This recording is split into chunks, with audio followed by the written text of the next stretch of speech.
All right, next question comes from Midnight Black ISC, who asks, what question are you left with after the persistent hangar ISC? We still have questions about cargo missions. That was something that was one of the things that I was hoping we'd get an update on. We didn't get the update on the cargo missions. So I'm assuming that if that's still planning on coming through, that we'll get another update, probably with, speaking of Elliot here. You're probably talking a little bit about it, because I know that was Elliot's baby. But and also parking. Like, if you park incorrectly and you try to store your ship, is your ship gonna, like, into the void? So, any questions you have, Stin? Yeah, I mean, I think I pretty much exhausted them during the show. There's so many questions that way. For missions, yes, the mission team or mission teams have done an amazing job making so many missions lately, and I would just love to see a lot more cargo stuff come along. So, what and when, but we don't ask when questions. Yeah. For landing UI, they could adopt the Hull C, like, cargo loading box that you need to fly into and align. So they could just have that shoot up through the door of the hangar, so you know that you are kind of aligned where you're supposed to be, and then you just drop down. Okay. Until we have the proper landing UI that has been promised for eons at this point.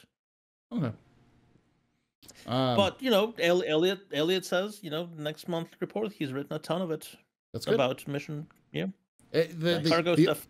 The only question I would have is it ready for prime time? Is it still? Do we still have to let it simmer? Are we going to be seeing an ISC of Elliot explaining why piracy is a good thing? Actually, since it's going to be on SCL. Oh yeah, SCL. And Jared's gonna be just in the background face palming, and those are my favorite SCLs. As Elliot explains why it's actually a good thing that a pirate has disabled your ship and is proceeding to bash your head against the wall to steal your stuff, because it's for a mission this time.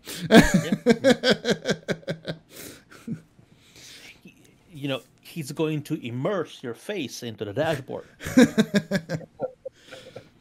For those who don't know, the missions, there are 2 or 3 different variations. There's one of them is an illegal version where you're basically piracy. Like, there's an item on the ship, or there's items in the ship. You're going to intercept, remove the items, and then return those items to their owners, or return them, give them to the your bosses. There's a legal version of that.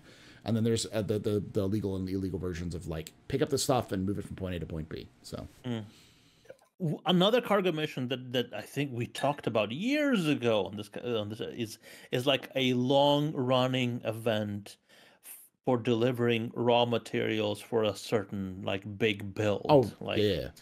New stations being built or something like that. I love those in Elite. I love those missions in Elite. So you need to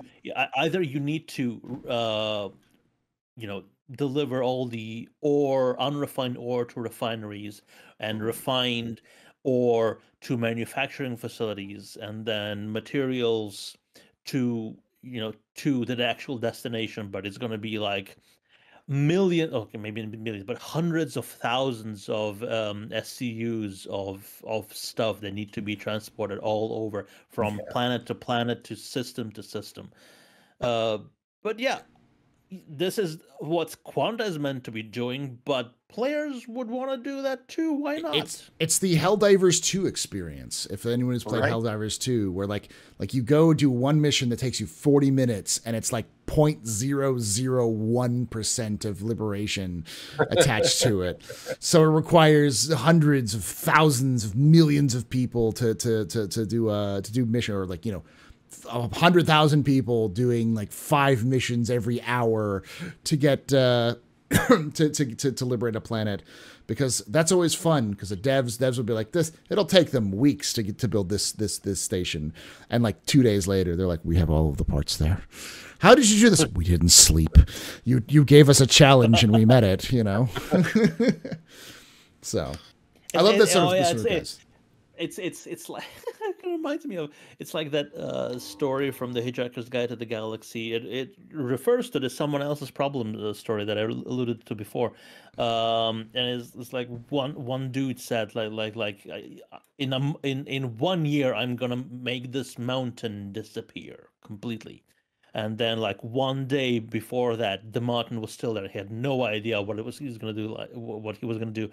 And then, his friend and their friend and their friend and their friend and their friend who owned a major interplanetary moving company just did a solid one night's work and just dug up the entire mountain. And all of a sudden, there was a weird extra moon in the sky. But yeah. That's the sort of work we're talking about, right?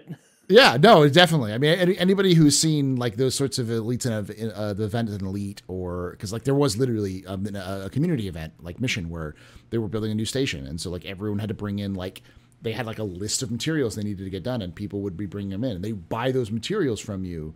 So the goal was to get as many of those materials as possible and truck them over. And there were so many and there's such common items that you would get like a little bit extra cash than you normally would for them, and it would help out a little bit with the whole thing. So, and there's Synth World that's still being built, like needing infinite amount of materials to build. Yeah. So. Science is expensive, yo.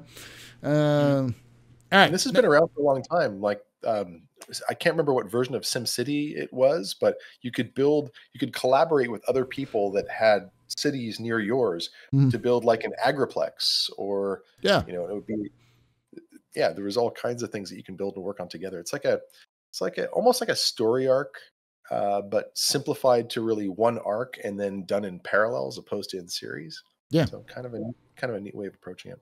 Yeah, I always like those because they feel very epic in scale, because it's always very much like, societies getting together to decide to get something done, or the impressive stuff like like a Amish barn raising where the entire community gets together and raises a barn in 24 hours, and it's like, damn.